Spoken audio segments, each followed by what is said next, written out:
Buongiorno a tutti amici di Angolo Nerazzurro, buona domenica, bentornati sul canale. Anche oggi andiamo a parlare delle ultime in casa Inter, partendo dall'amichevole di ieri contro il Manchester City e quindi quali sono gli spunti che ha lasciato questa amichevole. Alcuni particolarmente positivi, qualcuno insomma apre spazio a degli scenari di mercato e andremo poi a parlare anche di calciomercato, con un interesse per Aslani, le parole di Christian Chivu nel post partita. Insomma, come al solito, andiamo ad analizzare la situazione in casa Inter a 360 gradi. E naturalmente vi ricordo anche un bel like al video e l'iscrizione al canale, come sempre, danno un grandissimo supporto. Iniziamo da ciò che scrive la Gazzetta dello Sport e quindi partiamo proprio dai temi di campo, analizzando la sfida di ieri. Leggiamo sulla Gazzetta: Stankovic brilla, Pavard segna, contro il City vittoria ai rigori. L'Inter saluta Hong Kong con una serie di indicazioni positive, il figlio di Dejan guida il gioco, la difesa regge con l'aiuto di pali. Partiamo innanzitutto dal tipo di partita che è stato. Ovviamente fa sempre molto piacere, ecco, la vittoria, concludere senza la sconfitta nei 90 minuti, perché come ha detto Kivu, non dobbiamo pensare di aver vinto all'amichevole, i 90 minuti sono finiti 1-1. Però al di là del risultato, che poi lascia un po' il tempo che trova in un'amichevole estiva, ci sono degli spunti, qualcosa di molto positivo, ecco, che ha lasciato questa partita. Il tipo di partita è stato un match molto equilibrato, ecco, per 40 minuti c'è stato un grandissimo equilibrio, l'Inter che riusciva a rispondere colpo sul colpo al City, tanto è vero che poi il risultato di parità al termine del primo tempo ha lasciato la sensazione di un risultato corretto.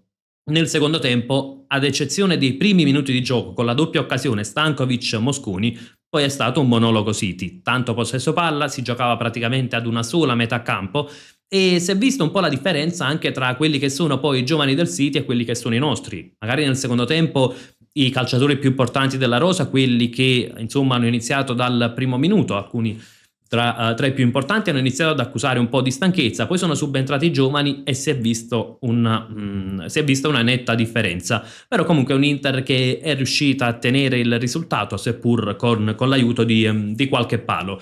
Quali sono i punti dal punto di vista collettivo? È un Inter che ricerca ancora aggressività e ieri, soprattutto nel primo tempo, ha cercato anche molto spesso il cambio di gioco. Quindi un Inter, secondo me, che ieri ha provato a lavorare anche sull'ampiezza. Abbiamo visto cambi di gioco da destra a sinistra e viceversa da parte di Stankovic, di Marco, di Diouf, anche tra l'altro in qualche occasione anche col destro, quindi insomma questo è un punto decisamente positivo. Abbiamo visto un Inter che cercava anche l'aggressività, il pressing sulla costruzione del City, pressing che però spesso era un po' scordinato, e questo probabilmente è dato anche da una condizione fisica che non può essere ottimale, perché è chiaro, siamo comunque al 2 di agosto, ieri era il 1 di agosto e quindi ovviamente le gambe non sono brillantissime. Quando devi andare a pressare una squadra come il City, ovviamente fai fatica se non sei al meglio fisicamente. Però, come detto, ci sono tanti spunti positivi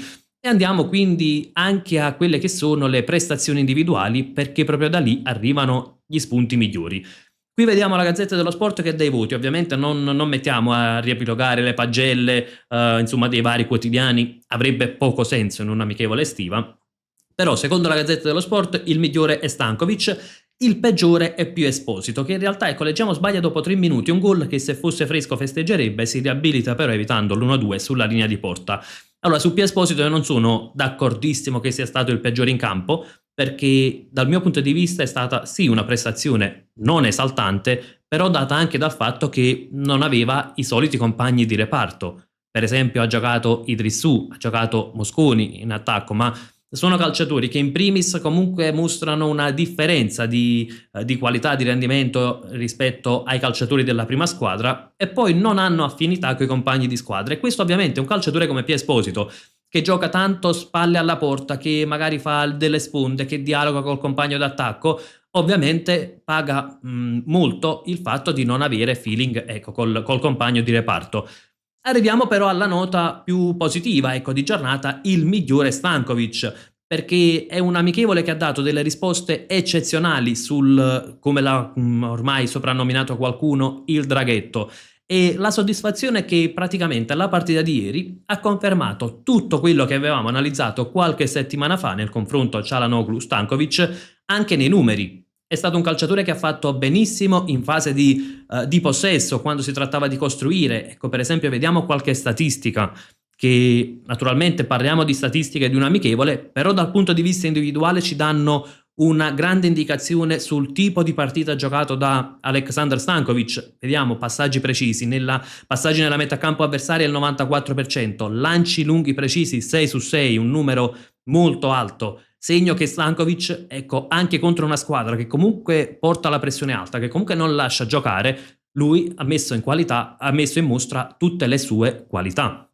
E poi c'è l'altro aspetto, che è la parte difensiva, perché come diciamo spesso, la grande differenza che in quel ruolo nel nostro 3-5-2 è saper fare anche la fase di non possesso, e ieri Stankovic l'ha fatta benissimo. Vediamo 12 contributi difensivi, 2 contrasti vinti su 3, 5 chiusure difensive, 7 recuperi, duelli a terra vinti 3 su 6, insomma un calciatore che è riuscito a fare anche della fase di non possesso una delle sue armi, e quindi chiaramente, vista questa completezza, Stankovic si candida ad essere il post Çalhanoğlu il prossimo anno, ma anche ad essere un co-titolare, perché se queste sono le prestazioni che riuscirà a fornire Stankovic, è chiaro che diventa un'alternativa a Çalhanoğlu molto più di una semplice riserva. Andrà dato minutaggio a Stankovic anche quando per esempio Çalhanoğlu sarà in forma. Ecco, non bisogna attendere che ci sia bisogno di turnover o che Çalhanoğlu sia infortunato, bisognerà dare sempre più minutaggio a Stankovic, in modo poi da far avvenire quel processo naturale che lo porterà ad essere magari il titolare fisso in quella posizione nella stagione poi 27-28, quindi praticamente il prossimo anno. Però insomma ieri ha dato delle risposte assolutamente straordinarie.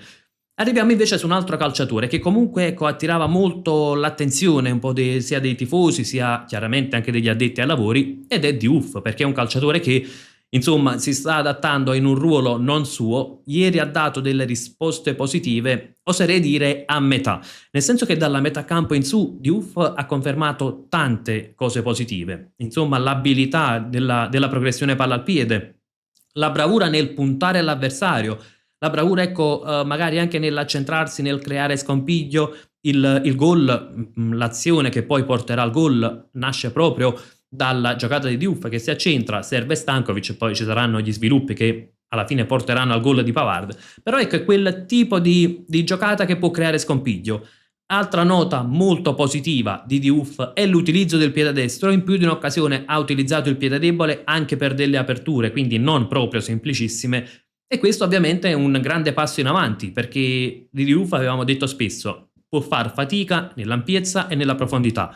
Ovviamente l'ampiezza non andranno a richiederla principalmente a Diouf, perché fa proprio un lavoro tipico da esterno d'attacco, però insomma la profondità, se lui si trova ad arrivare sul fondo, riuscire a crossare anche col destro, riuscire ad utilizzare anche il piede debole è un qualcosa importantissimo. Arriviamo alla nota negativa, è dalla metà campo in giù. Ed è per questo che io dico che Diouf si è comportato come un vero esterno d'attacco, anche se noi andiamo a prendere, ecco, la lavagna tattica che recuperiamo subito. Eccola, ovviamente non prendiamo le pedine del City, perché non dobbiamo analizzare a 360 gradi il tipo di partita, prendiamo solo le nostre. Ecco, Diouf schierato in questa posizione ha giocato come un vero e proprio esterno d'attacco, perché lui si accentrava e andava ad agire tantissimo in questa zona di campo, quindi come l'esterno d'attacco che si accentra e utilizza il sinistro. Il problema è stato quando lui doveva arretrare e doveva magari contrastare l'avversario nell'1 contro 1. Dov'è che lui fa fatica? In primis per il posizionamento, perché qualche volta è rientrato anche non con la giusta rapidità, e questo è, come detto, tipico proprio dell'esterno d'attacco. Ecco perché molto spesso l'esterno d'attacco non ha quella prontezza di rientrare con grande velocità. Molto spesso, ecco, l'uomo che deve seguire l'esterno d'attacco non sempre ha una giusta copertura, proprio per caratteristiche naturali dell'esterno alto. E poi naturalmente nell'1 contro 1 aveva anche dei clienti scomodissimi come Semenyo, che appunto ha portato anche al gol del City. C'è il primo scatto dell'avversario, lui non sempre riesce a reggerlo, perché non è un quinto, è un calciatore che si sta adattando benissimo ma a fare una sorta di esterno d'attacco. E occhio perché non è detto che lui riesca a fare perfettamente quel processo per aiutare benissimo anche nella fase di non possesso. E allora cosa potrebbe fare l'Inter quando c'è Diouf in campo? È un qualcosa che io ho sottolineato, ecco, in più di un'occasione e che andiamo ad analizzare anche nella lavagna tattica. Secondo me utilizzare Diouf non come un quinto ma quasi come un esterno di centrocampo. E quindi cosa può accadere? Che magari i difensori scivolano, deve essere il quinto sinistro a mettersi in linea con i difensori, vero, anche Di Marco non è particolarmente difensivo, però ha movimenti da quinto, e qui quando Diouf arretra devi avere copertura, magari dal terzo di difesa che nella fase di non possesso si va a mettere magari a 4 e quindi fa una sorta di terzino, e dalla mezzala. Ecco, se Diouf non viene isolato qui possiamo trovare la soluzione per, ecco, contrastare e soffrire meno da quel lato. Se Diouf viene isolato nei big match si rischia di soffrire tantissimo. Perché parlo di big match? Perché magari in Serie A l'Inter domina la maggior parte delle partite, magari passa gran parte del tempo nella metà campo avversaria e quindi poi ecco ha meno da difendere, quindi sarà messo meno in difficoltà di Uff, tante volte il pallone verrà recuperato anche in posizione avanzata. Il punto è che quando poi si affrontano squadre con esterni molto forti, squadre in Europa come magari può essere proprio il City, l'Arsenal, il Liverpool per citarne qualcuna, ecco che lì si può far particolarmente fatica. Tra l'altro, altro spunto interessante, facendo un passo indietro su Stankovic e poi continuiamo, ad inizio secondo tempo c'è un'occasione per l'Inter, c'è un errore nel passaggio di Donnarumma, però Stankovic va a recuperare palla nella zona avanzata, nel terzo di campo offensivo, e questo è un altro grandissimo punto a suo vantaggio, ecco, quella bravura anche di alzare il pressing e di andare a recuperare il pallone alto. Come detto, per Diouf invece praticamente prestazione buona a metà. Per quanto riguarda gli altri calciatori c'è un Pavard che continua, al di là del gol, a dimostrare di essere concentrato, di voler riprendersi l'Inter, ed è uno di quei calciatori che se non riuscissimo a cedere, ecco che può diventare utile tecnicamente. Certo, si parla della cessione sempre per una questione principalmente economica, per il peso a bilancio ovviamente, per ciò che potrebbe liberare lo spazio dal punto di vista economico che potrebbe lasciare per un altro innesto, però dovesse restare all'Inter secondo me può diventare una pedina molto importante. Solita ottima prestazione di Bissek, tra l'altro schierato da centrale di difesa, e questo è un altro punto da analizzare secondo me, non tanto la prestazione in sé, perché ormai Bissek non sorprende più, il fatto che però Bissek da centrale di difesa porta quell'aggressività. È da capire se è una scelta dovuta al fatto che comunque Akanji e Stones non sono ancora parte di questo precampionato, che non sono aggregati alla tournée, quindi insomma per mancanza di alternative, oppure se è una scelta proprio per cercare ulteriore aggressività, quella di mettere Bissek da centrale, che non mi esalta in quel ruolo, secondo me fa molto meglio da terzo, però è una soluzione per giocare in maniera differente. Prima di proseguire sulle parole di Chivu voglio fare un appunto. Quando abbiamo parlato in generale del match, ho detto nel secondo tempo si è vista la differenza tra i giovani del City ed i nostri, e c'è quel Mecca Edu, che è un ragazzo che arriva dalle giovanili della squadra inglese e che ha messo in grande difficoltà i nostri, non solo i ragazzi, non solo il Cocchi per esempio, il Marello, parlo di Cocchi ovviamente, non è aggregato alla squadra, è andato in prestito, parlo per tipo di calciatore, ma è riuscito a mettere in difficoltà anche per esempio Di Marco, Bastoni, e si è notata una netta differenza tra i giovani del City, quello che fanno nelle giovanili all'estero, e quello che facciamo noi. Per esempio Mecca Edu è un ragazzo della primavera praticamente del City, però riesce a mantenere il livello anche contro squadre più quotate, contro calciatori più esperti, più navigati come si suol dire, mentre quando prendiamo i nostri giovani nel 90% dei casi sono ragazzi che non sono all'altezza di giocare queste partite. Se noi prendiamo Mosconi, Lavelli, Idrissù, sono tutti buoni calciatori, però mostrano una netta differenza, non mostrano di essere pronti per affrontare determinate squadre. E questo probabilmente non è da ricercare nella qualità dei calciatori in sé, perché per me Mecca Edu è un ottimo calciatore, ma non parliamo di un talento puro alla Yamal. sta nella capacità di lavorare nelle giovanili. Magari al City riescono a far sviluppare la tecnica, per esempio al Bayern Monaco riescono a far sviluppare la tecnica anche a discapito della tattica. Probabilmente noi questo tipo di lavoro non lo facciamo in maniera ottimale e questo poi si riversa sul tutto il sistema calcio italiano. Noi parliamo di Inter e citiamo i ragazzi delle giovanili dell'Inter, ma è un qualcosa secondo me comune un po' a tutte le rappresentative giovanili italiane. Ed è lì, secondo me, poi, ecco, giusto aperta e chiusa parentesi, che il calcio italiano dovrebbe andare effettivamente a rifondare, non nel CT della nazionale. Andiamo avanti anche con gli altri articoli di giornata, tralasciando ovviamente la nostra lavagna tattica, e leggiamo le richieste di Chivu. Messaggio all'Inter: serve più coraggio, qualità e un esterno. Il tecnico parla chiaro: devono arrivare giocatori che ci facciano alzare il livello e in campo vogliamo essere più aggressivi. E sulle parole di Chivu scrive anche il Corriere dello Sport, dove leggiamo: Chivu sicuro, ci manca un esterno. Ne abbiamo 3,5, Carlos lo preferisco in difesa, Stankovic mi piace per impegno e qualità. Dopo la vittoria contro il City ai rigori, il tecnico chiede un rinforzo. Scrive anche Tutto Sport che insomma utilizza parole un po' più pesanti. A Chivu l'esterno va per traverso dopo aver visto Semenyo travolgere Diouf. L'allenatore sbotta, priorità a destra, se fate la conta risulta questo e bisogna scegliere bene. Ecco, andiamo ad analizzare questo aspetto. Ovviamente dal punto di vista numerico sapevamo che manca il quinto, l'abbiamo detto più volte che pur volendo valutare Luis Enrique ne abbiamo 3 per 2 ruoli. Chivu sottolinea che Carlos Augusto lo vede da terzo di difesa e che comunque manca un esterno.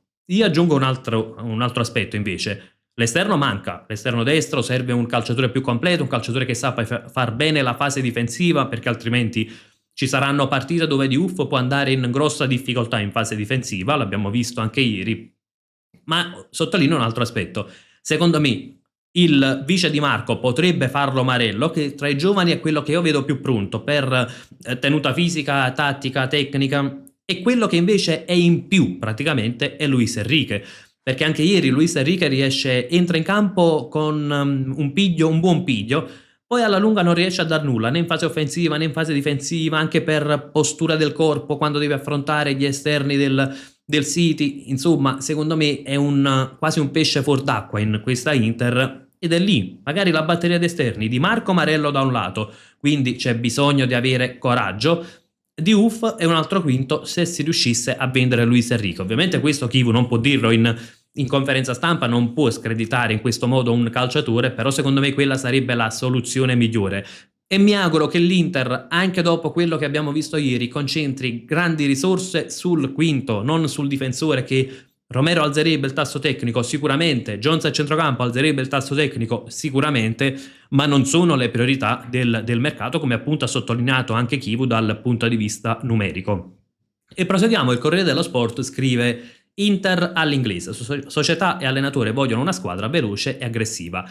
I nerazzurri non hanno fretta per Jones, sperano che Liverpool abbassi le pretese visto il contratto in scadenza, con Romero si tratta l'ingaggio. E ci sono poi gli altri temi, ovviamente c'è Jones, virgolettato, non posso restare.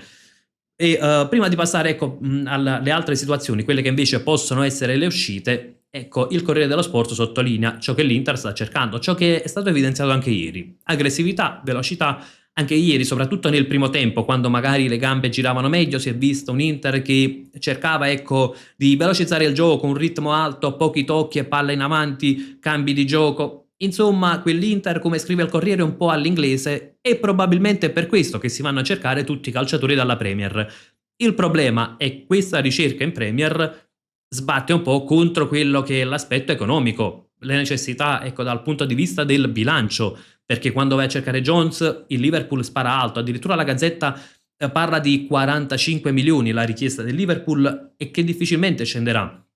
L'Inter si è spinta fino a 35 e anche lì difficilmente andrà oltre, insomma è una situazione molto complicata. Per Romero, per esempio, c'è un po' lo scoglio dell'ingaggio, perché il Tottenham sembra aver abbassato le pretese a 40 milioni, sul calciatore torna ai 5,5, almeno quanto riportava Sky Sport si troverebbe l'accordo. Il punto è che sono cifre molto alte e che l'Inter dovrebbe prima cedere Pavard per andare a prendere Romero. È un calciatore che alzerebbe il tasso tecnico sicuramente, come dicevo prima, però ad oggi la priorità, ecco, per quello che vediamo in campo, la priorità deve essere data dal quinto. da un calciatore che possa garantire, ecco, un impegno, una partita a tutta fascia, sia in fase di non possesso, sia in fase offensiva, anche magari meno incisivo offensivamente rispetto a Diouf, che però ci dia sicurezze, cosa che oggi noi non abbiamo, non ce l'abbiamo con Diouf, non ce l'abbiamo con Luis Enrique. Insomma, si fa particolarmente fatica. E passiamo un attimo all'altro articolo, Jones virgolettato non posso restare e quanto avrebbero captato dal labiale, insomma, dove c'è stata un po' una scenata tra lui, Szoboszlai e Tsimikas, perché la fascia era passata sul braccio del greco, praticamente ignorando Jones.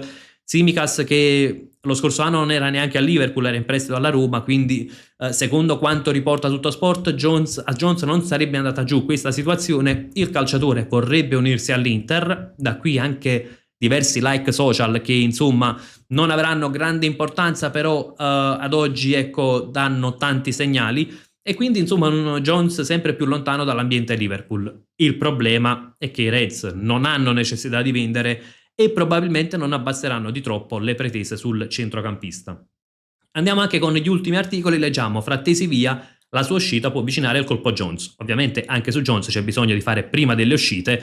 Frattesi può essere quello che avvicina il colpo perché è il calciatore in uscita, ad eccezione di Pavard, quindi a centrocampo, è quello che ha il peso a bilancio maggiore, circa 11,8 milioni all'anno tra ammortamento ed ingaggio lordo, e quindi chiaramente la sua uscita potrebbe sbloccare l'arrivo di Jones. A centrocampo in uscita Kinsamiro, già ufficiale al Monza, e poi c'è il nome di Aslani. In realtà su Frattesi ad oggi si è mosso poco. Il procuratore disse di dover parlare con l'Inter, ma non sono state riportate delle offerte, almeno fino ad oggi. E su Aslani invece c'era l'interesse dell'Hull City, però il problema, ecco, l'Hull City, spero di non sbagliare la pronuncia della squadra della Premier, e il problema è che l'offerta sarebbe di prestito con opzione, quindi con diritto di riscatto. L'Inter vuole un obbligo per avere la sicurezza della cessione. Vedremo quale sarà l'evolversi. L'interesse per Aslani dell'Atalanta è stato un po' smentito, quindi ad oggi anche lui risulta un calciatore in uscita, ha un peso inferiore a quello di Frattesi sicuramente, ma sono comunque circa 5 milioni all'anno, e quindi chiaramente anche lì si cerca la cessione per sfoltire un reparto che davvero è intasatissimo, reparto in cui probabilmente uscirà anche Massolen, per lui si parla di un prestito. Infine leggiamo ora in viaggio verso Perth, rientra Akanji rientra ovviamente ad Appiano, attenderà poi i compagni al ritorno dalla tournée. L'Inter andrà invece a Perth, dove mercoledì sfiderà il Milan e sabato la Juventus. Nella prossima partita potrebbero giocare qualche minuto anche Çalhanoğlu, Bonni e Sušić, che si sono uniti alla squadra soltanto per questa tournée asiatica. Ragazzi, aspetto anche le vostre considerazioni nei commenti, sia sulla partita City-Inter, su quello che insomma ha dato, quali sono gli spunti, e naturalmente come questa si collega al calciomercato, perché dalla partita di ieri personalmente risulta evidente che serve un quinto. Jones può alzare il tasso tecnico a centrocampo, ma non è una priorità. Romero alzerebbe il tasso tecnico in difesa, sono due calciatori che porterebbero velocità, la verticalizzazione, l'aggressività, l'intensità della Premier che cerca l'Inter, però insomma non puoi pensare di prendere Romero e Jones e poi avere sulla destra Diouf e Luis Enrique, che con tutto il rispetto però insomma mancano di alcune caratteristiche fondamentali per quel ruolo. Aspetto le vostre considerazioni e ovviamente confrontiamoci nella sezione commenti. Come sempre io vi lascio con un gran bel Forza Inter!